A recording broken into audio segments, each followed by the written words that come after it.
ہم پلٹ دیتے ہیں ان کے افادہ اور ان کی نگاہوں کو. کمالم یومنو بہی اول مرۃ ونذرہم فی طغیانہم یعمہون، اور جس طرح وہ نہ ہی مان لے اس کا پہلی بار، ہم چھوڑ دیتے ہیں انہیں اپنی سرکشی میں حیران و پریشان. یشرو کو تم شعور رکھتے ہو، نقلب ہم الٹ پھیر دیتے ہیں. اولا مرہ پہلی بار، فرسٹ ٹائم. طغیانہم ان کی طغیانی، ان کی منہ زوری، ان کی سرکشی، the transgression. یعمہون اندھا دھند پھرتے، bending blindly. ان مشرکین نے بڑے زوروں سے اللہ کی قسمیں کھائیں کہ اگر ان کے پاس اللہ تعالیٰ کی کوئی نشانی آ جائے تو وہ ضرور اس پہ ایمان لائیں گے. ایسے لوگوں سے کہہ دے کہ نشانیاں بھیجنے یا نہ بھیجنے کا فیصلہ اللہ تعالیٰ کے پاس ہے، میرے ذمہ تو صرف تمہیں پیغام حق پہنچا دینا ہے. ہو سکتا ہے کچھ مسلمان بھی یہ خیال کریں کہ اگر ان لوگوں کو کوئی نشانی دکھا دی جاتی، کوئی معجزہ پیش کر دیا جاتا تو ہو سکتا ہے یہ ایمان لے آئے. یاد رکھو، تم لوگوں کو ان مشرکوں کی دلی حالت معلوم نہیں ہے. یہ وہ لوگ ہیں جو نشانیاں ان کے ارد گرد پائی جا رہی ہیں، خود ان کی اپنی ذات میں پائی جا رہی ہیں، یہ تو اس پہ بھی غور و فکر کرنے کو تیار نہیں. اور حقیقت یہ ہے کہ اگر ان کی من چاہی نشانی بھی ان کے سامنے لا کھڑی کی جائے، یہ ایمان نہیں لانے. ماضی میں بھی بہت سی قوموں نے نشانیوں کا مطالبہ کیا، اور جب وہ نشانی انہیں دکھا دی گئی پھر بھی ایمان نہ لائے. اور اس کی ایک مثال حضرت صالح اسلام کی قوم کا اونٹنی کا معجزہ ہے. وَلَوْ أَنَّ اللَّهَ نَزَّلْنَا إِلَيْهِمُ الْمَلَائِكَةَ، اور اگر ہم نازل کر دیتے ان پہ ملائکہ، وَكَلَّمَهُمُ اللَّهُ الْمَوْتَى وَأَحْيَيْنَا لَهُمْ كُلَّ شَيْءٍ قُبُلًا، اور کلام کرتے ان سے مردے اور ہم اکٹھا کر دیتے ان کے لیے ہر شے ان کے سامنے. مَا كَانُوا لِيُؤْمِنُوا إِلَّا أَن يَشَاءَ اللَّهُ، نہ تھے یہ ایمان لانے والے الا یہ کہ اللہ تعالیٰ چاہتا. وَلَٰكِنَّ أَكْثَرَهُمْ يَجْهَلُونَ، لیکن ان میں سے اکثر جہالت میں پڑے ہوئے. قبلاً آمنے سامنے، فیس ٹو فیس. یجہلون جہالت میں ہے، اور اگنورینٹ. جہل سے مراد غیر واضح معاملات کی واقفیت حاصل کیے بغیر ان میں پیش قدمی کرنا ہے. اس کا بنیادی مفہوم علم کی ضد، ہلکا پن اور بے اطمینانی ہے. جاہل سے مراد وہ لوگ ہیں جو احکامات خداوندی اور اس کے قوانین کو سنجیدگی سے نہ لیں اور انہیں مذاق ہی سمجھیں. ان منکرین حق کی ضد اور ہٹ درمی کا تو یہ عالم ہے کہ اگر ہم بطور نشانی ان پہ فرشتے نازل کر دیں یا مردے اٹھ کے ان سے کلام کریں اور ان کو حقیقت حال سے آگاہ کریں اور ان کی آنکھوں کے سامنے وہ تمام چیزیں لا کھڑی کی جائیں جس کا یہ وقتاً فوقتاً مطالبہ کرتے رہتے ہیں، تب بھی یہ ایمان نہیں لانے والے الا یہ کہ اللہ چاہے. ان میں سے اکثر لوگ جہالت سے کام لے رہے ہیں. یہ وہ طریقہ کاری اختیار نہیں کر رہے جو ایمان لانے کے لیے ضروری ہے، اور وہ ہے حق کا طالب ہونا. یہ لوگ نہ تو علم سے کام لیتے ہیں اور نہ ہی رب کریم کی نشانیوں پہ غور و فکر کرتے ہیں. انہوں نے اس دنیا کو ہی اپنا مطلوب و مقصود قرار دے رکھا ہے اور اسی کی خاطر دن رات مصروف رہتے ہیں. اللہ تعالیٰ ظلم کرنے والوں، اسراف کرنے والوں اور ناشکروں کو ہدایت نہیں فرماتا، بلکہ ہدایت اس کو ملتی ہے جو ہدایت کا طالب ہوتا ہے. سورہ حج آیت نمبر 16 میں ارشاد ہے، اور یہ کہ اللہ تعالیٰ ہدایت فرماتا ہے جو کوئی ارادہ کرتا ہے. وَكَذَلِكَ جَعَلْنَا لِكُلِّ نَبِيٍّ عَدُوًّا شَيَاطِينَ الْإِنسِ وَالْجِنِّ، اور اسی طرح ہم نے کر دیا ہر نبی کے لیے عداوتی شیاطین انس و جن. یوحی بعضهم الی بعض زخرف القول غرورا، وہی کرتے ہیں ایک دوسرے کو ملمہ کی ہوئی باتیں فریب دینے کو. لو شاء ربک ما فعلوا فذرهم وما یفترون، اور اگر آپ کا رب چاہے نہ کریں گے اس کو، بس چھوڑ دیں انہیں اور جو افطرا یہ کر رہے ہیں. ادوف دوری اختیار کرنے والے. ادوف سے مراد ہوتا ہے جن لوگوں کے ساتھ ذہنی عدم مطابقت ہو، اینٹاگونسٹ. زخرفہ سجاوٹی، چکنی چپڑی، ڈیکوریٹو. غرورن جھانسا، جل، ڈسپشن، فذرہم بس چھوڑ دیں ان کو، تو لیو دیم۔ ہر نبی کے دور میں اسی طرح کے شیطانی صفات کے حامل لوگ موجود تھے اور انہوں نے اپنے نبی سے دوری اختیار کیے رکھی، ان نبیوں کی باتوں پہ کوئی توجہ نہ دی اور اپنے خود ساختہ رسموں اور عقائد پہ ہی قائم رہنے کو ترجیح دی، اور ایک دوسرے کو خوش آئند، چکنی چپڑی اور پرفریب باتیں جو ہیں وہ اشاروں کرایوں میں پہنچاتے ہیں۔ حالانکہ اگر اللہ تعالیٰ چاہتا تو یہ ایسا نہ کر سکتے تھے۔ اس لیے اے داعی حق، آپ ان کے بارے میں پریشان نہ ہوں، آپ اپنا کام کیے جائیں اور ان کو ان کے حال پہ چھوڑ دیں۔ وَلِتَصْغَىٰ إِلَيْهِ أَفْئِدَةُ الَّذِينَ لَا يُؤْمِنُونَ بِالْآخِرَةِ، تاکہ مائل رہیں اس کی طرف افادہ جو نہیں ایمان رکھتے آخرت کا۔ وَلِيَرْضَوْهُ وَلْيَقْتَرِفُوا مَا هُمْ مُقْتَرِفُونَ، تاکہ یہ راضی رہیں اسی پہ اور یہ کیے جائیں جو کچھ یہ کر رہے ہیں۔ أَفَغَيْرَ اللَّهِ أَبْتَغِي حَكَمًا وَهُوَ الَّذِي أَنزَلَ إِلَيْكُمُ الْكِتَابَ مُفَصَّلًا، تو کیا کسی غیر اللہ کو تلاش کروں حکم کرنے کو؟ اور وہی ہے جس نے نازل فرمائی تمہاری طرف کتاب مفصل۔ وَالَّذِينَ آتَيْنَاهُمُ الْكِتَابَ يَعْلَمُونَ أَنَّهُ مُنَزَّلٌ مِّن رَّبِّكَ بِالْحَقِّ، اور جنہیں ہم نے دی ہے کتاب انہیں معلوم ہے یہ نازل کی گئی ہے تمہارے رب کی طرف سے حق کے ساتھ۔ فَلَا تَكُونَنَّ مِنَ الْمُمْتَرِينَ، سو نہ ہو جاؤ تم تردد کرنے والوں سے۔ لِتَصْغَىٰ، تاکہ جھکے رہیں، so that they incline۔ سغاؤ سے مراد ہوتا ہے کسی کمی یا کوتاہی کی وجہ سے کسی طرف مائل ہو جانا۔ لِيَقْتَرِفُوا، تاکہ وہ کرتے رہیں، so that they may commit۔ اب تاکہ میں تلاش کروں، میں ڈھونڈوں، مفصلہ تفصیل کے ساتھ ایک ایک چیز واضح کر دینا، ایکسپلین ان ڈیٹیل۔ ان شریر لوگوں کو ان کے حال پہ چھوڑ دینے میں بھی حکمت ہے۔ ان کی چکنی چپڑی باتوں سے صرف وہی لوگ فریب کھاتے ہیں جو آخرت پہ ایمان نہیں رکھتے، اس لیے ان کے دل خوشنما دھوکوں کا شکار ہو جاتے ہیں اور یہ ان کا اپنا انتخاب ہے۔ حالانکہ اگر وہ کچھ عقل و سمجھ سے کام لیتے تو حقیقت حال جان لیتے۔ بہرحال انہیں انتخاب کی آزادی دی گئی ہے، اب جو کمائی وہ کرنا چاہتے ہیں کر لیں۔ اے داعی حق، ان فریب خوردہ لوگوں سے کہہ دیں، کیا میں اللہ تعالیٰ کو چھوڑ کے کسی اور کو تمہارے لیے بطور حاکم تلاش کروں؟ تمہارے مال کے حقیقی نے تو یہ کتاب قرآن کریم نازل فرمائی ہے جس میں ہر بات کی تفصیل موجود ہے، اور جن لوگوں کو کتاب کی سمجھ ہے وہ جانتے ہیں کہ یہ تمہارے رب کی طرف سے اتری ہے، لہٰذا تم اس کے بارے میں کسی قسم کے تردد کا شکار نہ بنو۔ تمہاری بہتری اس پہ ایمان لانے، اس کو صحیح طور پہ سیکھنے اور اس پہ عمل کرنے میں ہے۔ سورہ اعراف آیت نمبر 52 میں ارشاد ہے، تحقیق ہم لائے ان کے پاس ایک کتاب کہ مفصل فرما دیا ہم نے اسے اپنے علم کی بنیاد پہ، ہدایت اور رحمت ہے اس قوم کے لیے جو ایمان لاتے ہیں۔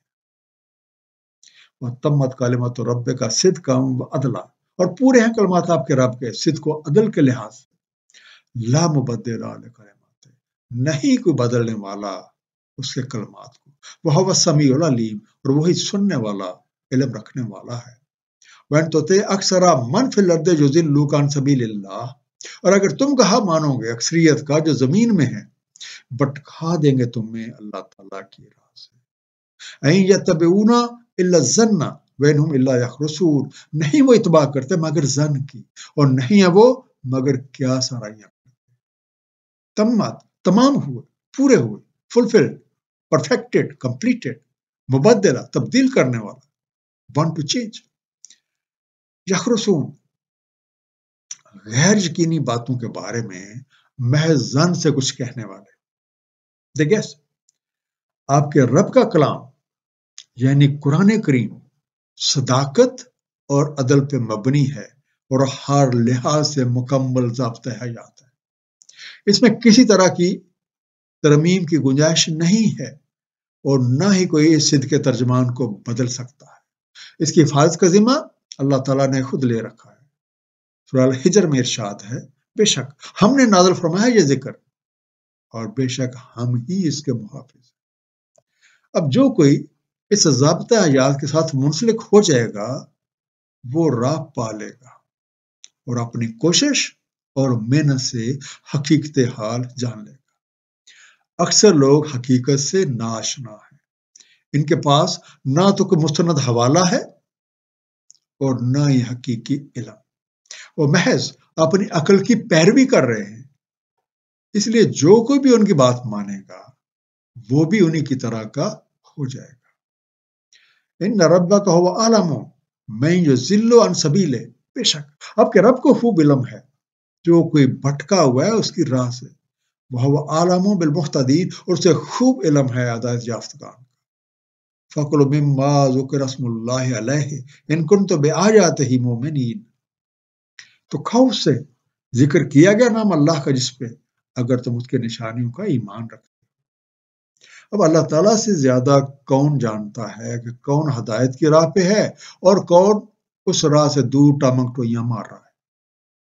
اصل راہ وہی ہے جس کی نشاندہی اللہ تعالیٰ نے قرآن کریم میں فرما دی ہے، اور اسی پہ نبی پاک صلی اللہ علیہ وسلم کی سنت مبارکہ کے مطابق چلنے میں کامیابی ہے، اور اسی راہ کو قرآن کریم نے صراط مستقیم کہا ہے۔ آیت نمبر 117 سے ملتی جلتی آیت سورہ القلم کی آیت نمبر 7 ہے۔ اس میں ارشاد ہے، بے شک آپ کا رب وہ خوب علم رکھتا ہے کون بھٹکا ہوا ہے اس کی راہ سے، اور وہ خوب علم رکھتا ہے جو راہ پہ ہے۔ لوگو، اگر تم اللہ تعالیٰ کی نشانیوں پر ایمان رکھتے ہو تو جان لو وہی ہر چیز کا خالق اور مالک ہے۔ اس لیے تمام وسائل زندگی کو، غرض ہر چیز کو کیئر آف اللہ استعمال کرو، کیونکہ وہ حقیقی مالک ہے، تم صرف یوزر ہو۔ وَمَا لَكُمْ أَلَّا تَأْكُلُوا مِمَّا ذُكِرَ اسْمُ اللَّهِ عَلَيْهِ، اور کیا ہے تمہیں کہ نہیں کھاتے اس سے ذکر کیا گیا نام اللہ کا جس پہ؟ وَقَدْ فَصَّلَ لَكُمْ مَا حَرَّمَ عَلَيْكُمْ إِلَّا مَا اضْطُرِرْتُمْ إِلَيْهِ، تحقیق تفصیل بتا چکا ہے تمہیں جو حرام ہے تم پہ، اللہ یہ کہ تم مضطر مجبور ہو جاؤ اس کے لیے۔ وَإِنَّ كَثِيرًا لَا يُضِلُّونَ بِأَهْوَائِهِمْ بِغَيْرِ علم، اور بے شک اکثر بھٹکاتے ہیں اپنی خواہشات بغیر کسی علم کے۔ ان ربک هو اعلم بالمعتدین، بے شک آپ کے رب کو خوب علم ہے تعدی کرنے والوں کا۔ فصلہ تفصیل بتا دی گئی، حدود واضح کر دی گئی، ایز ایکسپلینڈ ان ڈیٹیل۔ اے لوگو، تمہیں کیا ہو گیا کہ تم لوگ چیزوں کو کیئر آف اللہ استعمال نہیں کرتے؟ حلت اور حرمت کی تفصیلات تمہیں واضح طور پہ بتا دی گئی ہیں، اور کن شرائط کے تحت اور کن حالات کے اندر حرام کو بھی بقدر ضرورت استعمال میں لایا جا سکتا ہے وہ بھی بتا دی گئی ہے۔ لوگوں کے بہکاووں میں نہ آؤ، کیونکہ اکثر لوگ اپنی بے علمی کی وجہ سے اپنی خواہشات یعنی اپنی ذاتی پسند اور ناپسند کی بنیاد پہ لوگوں میں گمراہی پھیلاتے ہیں۔ ان کا اصل مقصد لوگوں کو اللہ کی راہ سے دور کر دینا ہے۔ حلال اور حرام قرار دینا اللہ تعالیٰ اور اس کے رسول کی صوابدید ہے۔ اللہ تعالیٰ کو ایسے لوگ خوب معلوم ہیں جو مقرر کردہ حدود کو از خود آگے بڑھاتے رہتے ہیں یا ان کو بدلتے رہتے ہیں۔ ضرورت اس امر کی ہے تم ان سے خبردار رہو اور ان سے اپنا دامن بچا کے رکھو۔ وَذَرُوا ظَاهِرَ الْإِثْمِ وَبَاطِنَهُ، اور چھوڑ دو ظاہری اور باطنی گناہ۔ ان الذین یکسبون الاسم سیجزون بما کانوا یقترفون، بے شک جو گناہ کماتے ہیں وہ جزا پائیں گے اس کی جو وہ کرتے رہے۔ ولا تاکلوا مما لم یذکر اسم اللہ علیہ وانہ لفسق، اور مت کھاؤ اس سے نہیں ذکر کیا گیا نام اللہ کا جس پہ، اور بے شک یہ فسق ہے۔ وَإِنَّ الشَّيَاطِينَ لَيُوحُونَ إِلَىٰ أَوْلِيَائِهِمْ لِيُجَادِلُوكُمْ، اور بے شک شیاطین وہی کرتے ہیں اپنے دوستوں کو تاکہ وہ تم سے جدل کریں۔ وَإِنْ أَطَعْتُمُوهُمْ إِنَّكُمْ لَمُشْرِكُونَ، اور اگر تم نے ان کی اطاعت کی تب تم بھی مشرکوں میں سے ہو جاؤ گے۔ لَيُوحُون دلوں میں بات ڈالتے ہیں، سجاتے ہیں، شورلی انسپائر۔ اہل ایمان احتیاط کا تقاضا یہ ہے کہ جو حدود و قیود اللہ تعالیٰ اور اس کے حبیب نے مقرر کی ہیں ان کی محض رسمی طور پہ پیروی نہ کرو، بلکہ ان کی حقیقت کو سمجھو اور اس حکمت کو جانو جس کے تحت یہ حدود مقرر ہیں۔ جن چیزوں سے تمہیں روکا گیا ہے، خواہ وہ ظاہری ہوں یا باطنی، وہ دونوں لحاظ سے تمہارے لیے غیر مفید ہیں اور تمہاری جسمانی، نفسانی اور روحانی ترقی میں رکاوٹ کا باعث ہے۔ اس لیے ظاہری اور باطنی دونوں لحاظ سے یعنی سوچ اور عمل میں پاکیزگی لازم ہے۔ کوئی بھی چیز جو کسی غیر اللہ کی طرف منسوب کی جائے حرام ہے اور ایسا کرنا شرک ہے۔ یہ حدود اللہ کی خلاف ورزی ہے۔ اللہ تعالیٰ ہر شے کا خالق اور مالک حقیقی ہے۔ اس کی بنائی ہوئی چیزوں کو اس کے بنائے ہوئے قوانین کے تحت استعمال کرنا جو ہے وہ ٹھیک ہے، جبکہ اس کے خلاف کرنا ظلم ہے اور جانتے بوجھتے ان طریقوں سے انحراف کرنا فسق ہے۔